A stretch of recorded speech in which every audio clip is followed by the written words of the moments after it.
Please subscribe our channel. दूर की सोच, प्यार या पैसा, भाग 1। पूरे 24 सालों बाद फिलिप ने अपने घर में कदम रखा था, जहां आज भी उसका अतीत जिंदा था और उसके माँ बाप की यादें थीं। घर की हालत काफी खस्ता हो चुकी थी। कहानी के बाकी भाग पढ़ने के लिए यहाँ क्लिक करें। फिलिप रॉजर की जेब में मौजूद पीले रंग का वह पुराना कागज एक तरह से उसके बाप की वसीयत थी, जिसमें उसने आशीर्वाद के बाद लिखा था कि वह उसके और उसकी बहन के लिए भारी कर्ज छोड़े जा रहा है। खानदानी जायदाद और घर रेहन रखने के बाद भाई बहन को वह तकदीर के भरोसे छोड़कर मौत को गले लगा रहा है। इसके अलावा अब उसके पास कोई दूसरा रास्ता भी नहीं बचा है।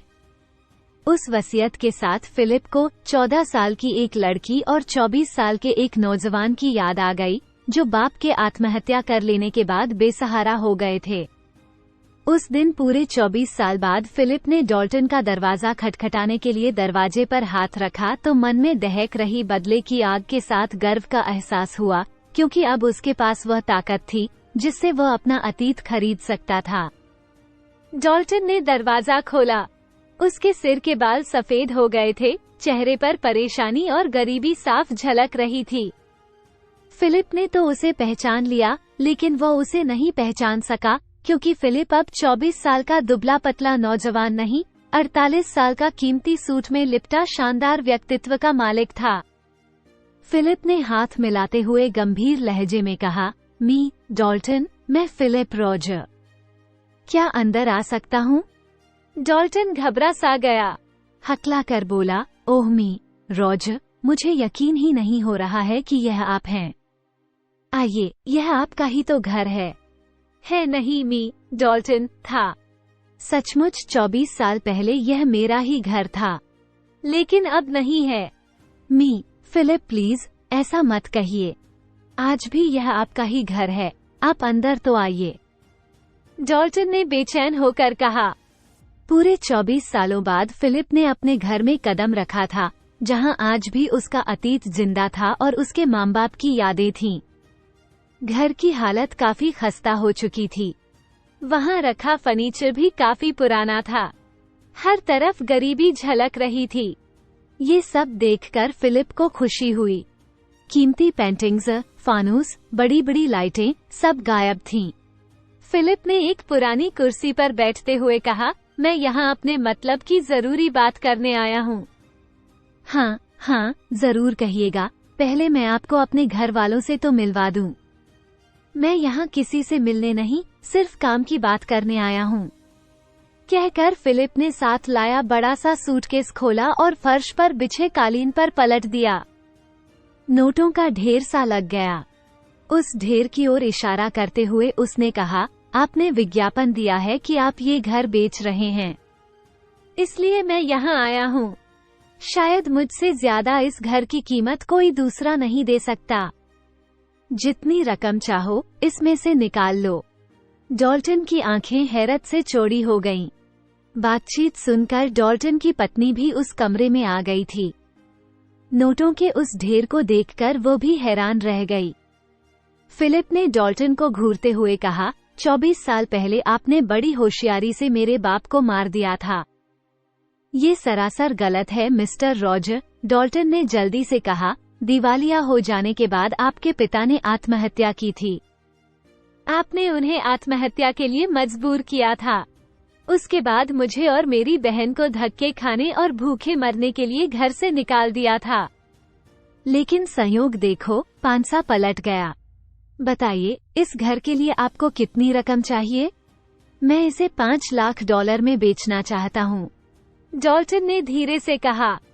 फिलिप ने गर्व से कहा, ये $7 लाख हैं, लेकिन मेरी एक शर्त है, आपको आज शाम तक यह मकान खाली कर देना होगा। डॉल्टन और उसकी पत्नी का मुंह हैरत से खुला रह गया। पल भर बाद डॉल्टन ने कहा, लेकिन मी फिलिप, कानूनी कार्रवाई में समय लगेगा। कानूनी कार्रवाई होती रहेगी, मुझे आज शाम तक घर चाहिए। डॉल्टन ने कांपते हाथों से नोट समेटते हुए कहा, मी फिलिप, यह मकान आपका हुआ, लेकिन मैं भी उसूलों वाला आदमी हूँ, इसलिए आप जो $2 लाख ज्यादा दे रहे हैं वे मुझे नहीं चाहिए।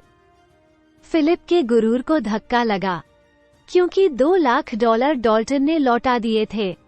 इस तरह फिलिप रॉजर का पुश्तैनी मकान उसके कब्जे में आ गया था। इसके कुछ दिनों बाद फिलिप की बहन रोजा ने बाल संवारते हुए कहा, फिलिप, तुम्हें तो आज डॉल्टन के यहाँ पार्टी में जाना था। नहीं, मैं नहीं जा पाऊंगा उसके यहाँ पार्टी में, फिलिप ने बेरुखी से कहा। ये गलत बात है फिलिप, हमारे उसके यहाँ से पुराने संबंध हैं, इसलिए उसके यहाँ तुम्हें जरूर जाना चाहिए। रोजा ने भाई को समझाया, मुझे उस आदमी से नफरत है, उसी की वजह से मेरे बाप ने आत्महत्या की थी। यह इल्जाम झूठा है फिलिप, हमारे पिताजी यह मकान और जायदाद जुए और शराब में हार गए थे। इसमें खरीदार का क्या दोष? उसने पैसे दिए थे, बदले में ये सब ले लिया। अब तुम्हें इसमें क्या परेशानी है? तुमने तो अपना मकान वापस ले लिया है। अब डॉल्टन के बच्चों का क्या हक है कि वे तुमसे नफरत करें, तुम्हें जलील करें? अगर वह आत्महत्या कर लेता तो क्या तुम हत्यारे कहे जाओगे? तुम तो वकालत बहुत अच्छी कर लेती हो, फिलिप ने हार मानते हुए कहा। डॉल्टन का नया घर काफी छोटा और पुराना था। उसके इस घर को देखकर फिलिप को बहुत खुशी हुई थी, लेकिन डॉल्टन ने दिल से उसका स्वागत किया था। इसके बाद उसने अपने बगल खड़ी एक लड़की की ओर इशारा करके कहा, फिलिप, यह मेरी बेटी इजाबेला है। फिलिप ने इजाबेला पर एक नजर डाली और एक किनारे बैठ गया। उसने किसी से बात नहीं की तो लोग भी उससे दूरी बनाए रहे। शायद वे उसकी संपन्नता से सहमे हुए थे। डॉल्टन ने वह पार्टी अपना कर्ज अदा करने और यह घर खरीदने की खुशी में दी थी। पैग लेकर फिलिप धीरे धीरे चुस्कियां ले रहा था, क्योंकि वह शराब उसे पसंद नहीं थी। ये बात उसके चेहरे से ही पता चल रही थी। कर्ज अदा करने और मकान खरीदने में डॉल्टन ने काफी रकम खर्च कर दी थी। गुजर बसर के लिए उसकी बेटी इजाबेला एक स्कूल में पढ़ा रही थी तो वह किसी अखबार के दफ्तर में छोटा मोटा काम कर रहा था। पार्टी में आए मेहमान खाने पीने में मशगूल थे। अचानक फिलिप की नजर अपने बेटे एलेक्स पर पड़ी।